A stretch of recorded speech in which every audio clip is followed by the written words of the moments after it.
औज़ुबिल्लाहिमिनश्शैतानिर्रजीम बिस्मिल्लाहिर्रहमानिर्रहीम अस्सलातु वस्सलामु अलैका या सय्यदी या रसूलल्लाह व अला आलिका व सहाबिका या सय्यदी या हबीबल्लाह। उम्मीद है सब खैरियत से होंगे।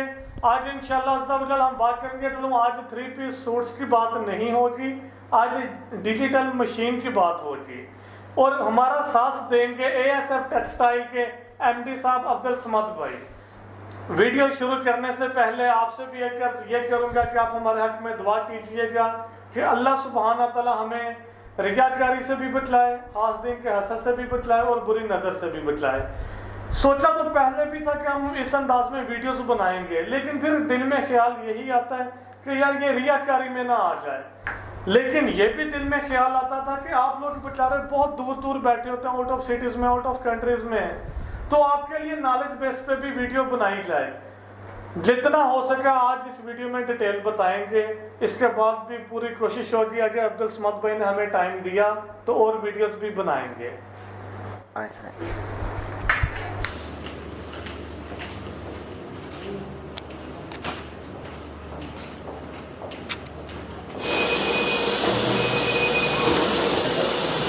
ये भी रूम होता है इसका डिजिटल का। वीडियो में भी ज़्यादा से ज़्यादा डिटेल बताएं, फिर भी हमारी कोशिश होगी कि और वीडियोस भी बनाएं ताकि आपके लिए नॉलेज गेन करने का मौका हो।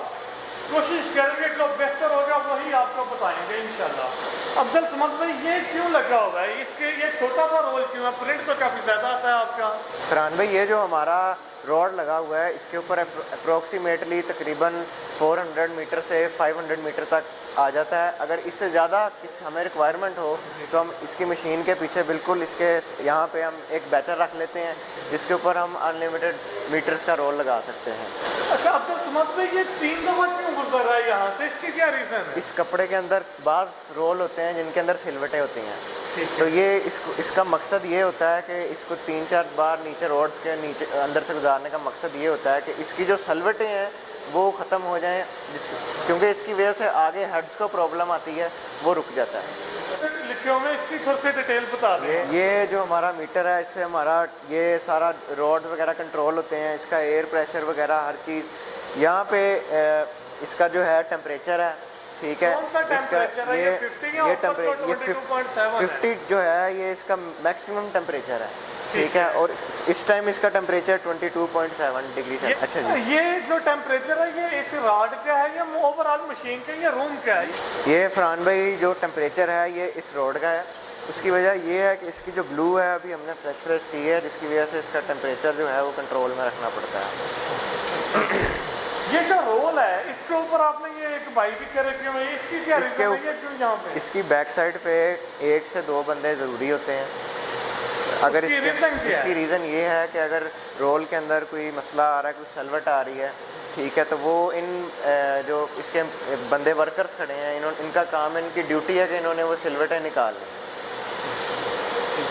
और ये वाली चीज़ क्या है यहाँ पे? ये अलमारी, सेफ अलमारी होती है, तो मुझे वैसी लग रही है। ये जो कैबिनेट है ये इस मशीन का पैनल है। यहाँ से जो इसका सारा इलेक्ट्रॉनिक सिस्टम है वो इधर से कंट्रोल हो रहा है। पावर सप्लाई इस मशीन को ये पैनल दे रहा है। इसका मतलब है सारी मशीन जस्ट इस पैनल से चल रही है? बिल्कुल। मैं आपको बताता चलूँ कि इस मशीन के अंदर 8 कलर चल रहे हैं। स्पेसिफिक कलर्स अलग अलग कैबिन बॉक्सेस के अंदर डलते हैं। इस मशीन की जो टोटल लिंक है वो नीचे अंडरग्राउंड सिस्टम से इसके हेड्स तक जा रही है।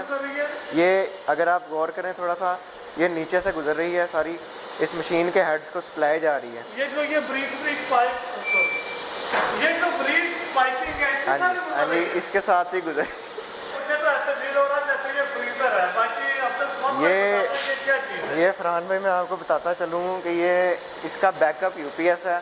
इन केस अगर लाइट चली जाती है तो मशीन को झटका देने से रोकने के लिए हमें ये UPS रखना पड़ता है ताकि इसके इलेक्ट्रॉनिक सिस्टम के अंदर कोई फॉल्ट ना आए। ये भी AC लगा हुआ है, वहाँ पे भी है, उधर भी मैंने देखे हैं। इतने AC लगाने की यहाँ पे क्या रीज़न होती है?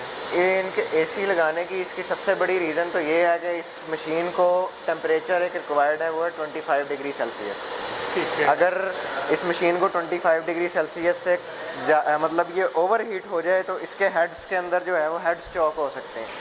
तो अभी इस रूम का टेम्परेचर कितना है, वो कैसे आप इस रूम का टेम्परेचर ये अगर आप कैमरा दिखा रहे हैं इधर को तो ये 20.8 डिग्री सेल्सियस इस रूम का टेम्परेचर है इस टाइम? हाँ जी, और रिक्वायरमेंट हमें होती है हेड्स की 25 डिग्री सेल्सियस। जी फ्रान भाई, ये इस मशीन ये मशीन की डिज़ाइन चाइनीज़ ने ऐसे किया हुआ है ताकि इसके अंदर जो है ना अपना टेम्परेचर इसका कंट्रोल में रहे मशीन का। ये इसके डोर्स इसलिए मशीन के दिए हुए हैं ताकि इसकी जो है टेम्परेचर हेड्स का कंट्रोल में रहे। भाई कौन सी क्वालिटी चल रही है फैब्रिक पे? इसके ऊपर जी हमने फ़िलहाल 2020 स्टेपल चलाई हुई है और ये बेनिसार ब्रांड का काम है। अच्छा, इसका मतलब ये हमारा ही कलर है जी। और शुक्रिया जी, वैसे इनकी ये बात है कि माशाल्लाह शुक्रिया भी इनका कि ये चला देते हैं हमारा माल, वरना हम जैसों को कोई पूछता नहीं है कि। अच्छा, रूटीन वर्क सॉरी इधर मैं एक ये करूँगा, जब ये चलती होती है मशीन, जिस तरह ये आप देख रहे हैं कि ये बेनिसार लिखा आ गया है। अच्छा, रूटीन वाइज ये मैं सिर्फ दिखाने का मकसद ये है कि कुछ कस्टमर पूछते हैं कि आपका माल जल्द खत्म हो गया क्या, 2 सूट या 3 सूट बनवाए थे। अल्हम्दुलिल्लाह ऐसा सीन नहीं होता। डिटेल इंशाल्लाह फिर बताएंगे इसकी। अब्दुल समद भाई यार, ये मैं देख रहा हूँ ये क्या चीज़ चल रही है इसके ऊपर? ये फरहान भाई मैं आपको बताता चलूँ, जैसे आप दिखाएं ज़रा, ये इसका जो है कैरेज है जिसके अंदर हेड्स लगे हुए हैं। ये हेड्स कितने हेड्स वाली मशीन है आपकी? ये मशीन है 16 हेड की, 16 हेड्स की ये मशीन है। इससे अंदाजा हो गया ये 16 हेड है जी। इसके अंदर हेड्स लगे हुए हैं, 16 हेड लगे हुए हैं इसके अंदर। जो मुझे नजर आ रही है ये क्या चीज़ चल रही है? ये कैरेज चल रहा है मशीन का जिनके अंदर हेड्स लगे हुए हैं। अगर हम अवाम की ज़ुबान में एक्सप्लेन करें थोड़ा तो हम कह सकते हैं जिस तरह एक पेपर प्रिंटर के अंदर कॉटरेजेस लगी होती हैं, वैसे ही एक डिजिटल प्रिंटिंग मशीन के अंदर हेड्स होते हैं उन। जी। एक ट्रेंड ये चला हुआ है कि बाज़ लोग कहते हैं यार ये सिंगल पास है या डबल पास है, या आपका रेट लोगों से ज़्यादा क्यों है, ये आप हमें बताएं, किस वजह से आप रेट ज़्यादा लेते हैं? जी फरहान भाई, मैं आपको बताऊं कि सबसे पहले तो एक बात मैं आपको कंफर्म करूं कि सिंगल पास पे जब मशीन चलती है तो वो उतना अच्छा रिज़ल्ट नहीं दे सकती जितना अच्छा रिज़ल्ट 2 पास पे मशीन दे। अब मैं आपको एक्सप्लेन करता हूं, 2 पास चलती दिखाता हूं आपको। आप ज़रा जूम करें। एक दफ़ा कैरेज जाएगा, लाइट प्रिंट होएगा 4 इंच के अंदर, दूसरी दफ़ा कैरेज जाएगा वही 4 इंच के ऊपर दोबारा प्रिंट करेगा, जिसकी वजह से जो इसने प्रिंट किया उसकी विजिबिलिटी अच्छी हो जाएगी और होपफुली कस्टमर भी इस चीज़ को लाइक करता है।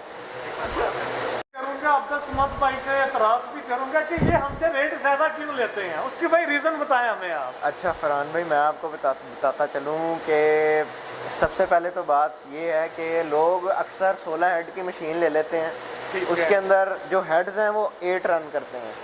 हमारी फैक्ट्री में इस तरह का कोई सिनेरियो नहीं है। हम जितने हेड्स की मशीन लेते हैं हम उसके अंदर पूरे वही हेड चलाते हैं। किसके लिए चलाते हैं? ताकि हमें कस्टमर की जो है वो सेटिस्फेक्शन मिलती रहे। कस्टमर सेटिस्फाई होना चाहिए, कस्टमर सेटिस्फाई हो जाएगा तो हमारा बिजनेस हो जाएगा। इसमें बिलफत अभी तो ये 16 ही हैं, आम एक इंसान को किस तरह पता चलेगा 16 हेड ही चल रहे हैं? थोड़ी सी डिटेल बता। आम एक इंसान को अगर आपको कैमरामैन दिखाता चले कि ये इसके कैरेज के अंदर स्पेसिफिक कॉटरेजेस लगी हुई हैं, जूम करिएगा ज़रा थोड़ा सा, इसके अंदर 16 कॉटरेजेस लगी हैं। जैसे एक पेपर प्रिंटर के अंदर कॉटरेजेस होती हैं, वैसे एक डिजिटल प्रिंटर के अंदर कॉटरेज होती है। इस मशीन को एयर प्रेशर भी रिक्वायर्ड होता है, जिसके लिए हमने कंप्रेसर का सेटअप भी लगाया हुआ है। उस एयर प्रेशर की वजह से इसकी जो नोज़ल्स हैं वो फैब्रिक के ऊपर स्प्रे करती हैं। इसका जो कंप्रेसर वाला सिस्टम है वो बाहर हमने ज़रा आउटसाइड लगाया हुआ है फैक्ट्री के, वो इस टाइम तो हम आपको दिखा नहीं सकेंगे, इंशाल्लाह नेक्स्ट वीडियो में आपको वो भी दिखाएंगे। इस टाइम ना दिखाने की रीज़न जो है वो मैं आपको बताता चलूँ, इसलिए हम काफ़ी लेट नाइट के वीडियो बना रहे हैं तो बाहर अंधेरा है इसलिए उस साइड पे नहीं जाएंगे। वो अगर आपको कैमरामैन दिखाए, वो हमने एक मीटर लगाया हुआ है जिसके अंदर जो हमें प्रोडक्शन बताता है कि हमने एक दिन की प्रोडक्शन कितनी निकाल ली है, ये 24 आवर की प्रोडक्शन कितनी निकाल ली है। अब्दुल समद भाई, ये जो मशीन है एक दिन में कितनी प्रोडक्शन कर रही है? ये एक दिन में तकरीबन अप्रोक्सीमेटली कर लेती है। अगर सिंगल पास चल रही हो तो 6500 मीटर 6000 या 6500 मीटर हम इससे प्रोडक्शन ले लेते हैं। अगर ये 2 पास चल रही हो अगर ये मशीन तो हम इससे अप्रोक्सीमेटली 4000 मीटर प्रोडक्शन ले लेते हैं। ये प्रिंट हो रहा है इसके बाद फिर ये इधर जा रहा है, ये खत्म हो रहा है यहाँ पे, या इधर क्या सीन है? ये भी मैं आपको बताता हूँ। असल में यहाँ से कपड़ा होता है प्रिंट, और उसके बाद यहाँ से निकल के पीछे जाता है ड्रायर के अंदर। जो इस कपड़े को, इसकी इंक देखें अगर आप फील कर सकते हैं, ये अभी वेट है, ठीक है, ये हाथों पे लग रही है। ये फिर यहाँ से ड्रायर के अंदर जाती है। जो ड्रायर का पीछे हम टेम्परेचर सेट करते हैं, मैं आपको भी वो भी दिखाता हूँ। ये ड्रायर के अंदर जैसे कपड़ा जाता है, उसकी हीट से ये कपड़ा हो जाता है ड्राई। जी फरहान भाई, मैं आपको बताता चलूँ कि ये जो सिस्टम है ये इस मशीन के साथ ही आता है। ठीक है। ये इस सिस्टम का मकसद ये है कि हमारे डिज़ाइन स्टूडियोज़, और ये सबसे पहले तो मैं आपको बताऊं कि ये सिस्टम जो है सारा, ये हमारा मशीन को रन कर रहा है। ठीक है। दूसरी बात ये है कि जो हमारे डिज़ाइन स्टूडियोज़ में जितने भी डिज़ाइन, अगर आप कैमरा दिखाएं ज़रा, ये डिज़ाइन आप देख रहे होंगे कि ये डिज़ाइन जो चल रहा है वही हमारी मशीन पे चल रहा है। वो भी ज़रा दिखाएं अगर आप। जी बिल्कुल वही चल रहा है। तो ये हमारे डिज़ाइन स्टूडियो में जो भी डिज़ाइंस तैयार होते हैं, वो एक नेटवर्किंग के ज़रिए हमारे सिस्टम्स के अंदर आ जाते हैं। इसकी बैक साइड पे आप पूछेंगे अब्दुल समद भाई इसका क्या फीचर है? ये फरहान साहब, मैं आपको बताता चलूँ कि ये जो फैब्रिक प्रिंट होके मशीन से इधर वहाँ से निकलता है, इस ड्रायर के थ्रू ये फैब्रिक ड्राई होके रोल हो जाता है। अगर आप देखते चलें, इधर आपको कैमरामैन दिखा रहा है कि यहाँ पे एक स्पेसिफिक टेम्परेचर हमने सेट किया हुआ है इस ड्रायर का फैब्रिक के हिसाब से, ठीक है। हम फैब्रिक के हिसाब से इसका टेम्परेचर सेट कर देते हैं, जिसके थ्रू फैब्रिक जो है वो हमारा ड्राई हो जाता है। लास्ट पे यही अर्ज करूंगा, फर्स्ट ऑफ ऑल तो अब्दुल समद भाई का बहुत शुक्रिया जिन्होंने हमें टाइम दिया और अपनी मशीन का विजिट करवाया। इंशाल्लाह इनसे परमिशन लेके जो इनकी और भी मशीन्स हैं उनका भी विजिट ज़रूर करेंगे अगर इनकी इजाज़त हुई तो। दूसरी अर्ज ये है कि अगेन इनका शुक्रिया अदा करूंगा कि रात के इस पहर इन्होंने हमें टाइम दिया है, क्योंकि ऑलमोस्ट लेबर सारी जा चुकी हुई थी। तो इंशाल्लाह पूरी कोशिश है कि आप लोगों के लिए और वीडियोस भी लेके आएंगे। नीयत यही की है कि नॉलेज बेस पे आपको जितना हो सके नॉलेज शेयर करेंगे। इसके साथ साथ ये अर्ज करूंगा कि हमारे लिए भी दुआ कीजिएगा कि अल्लाह सुब्हाना ताला हमें रियाकारी से भी बचलाए और बुरी नज़र से भी बचलाए। वीडियो अच्छी लगे तो ज़रूर बताइएगा, क्योंकि इसी बेस पे हमने इंशाल्लाह और वीडियोस बनाएंगे इंशाल्लाह। और आई थिंक सो ये फर्स्ट वीडियो होगी जिसमें ये मैंने रिक्वेस्ट की है कि कमेंट्स में ज़रूर बताइएगा। दुआओं में ज़रूर याद रखिएगा, कोई बात बुरी लगी हो या समझ ना आई हो वो भी बताइएगा। इंशाल्लाह हम बेहतर से बेहतर लेके आएंगे आपके लिए। अल्लाह हाफिज़।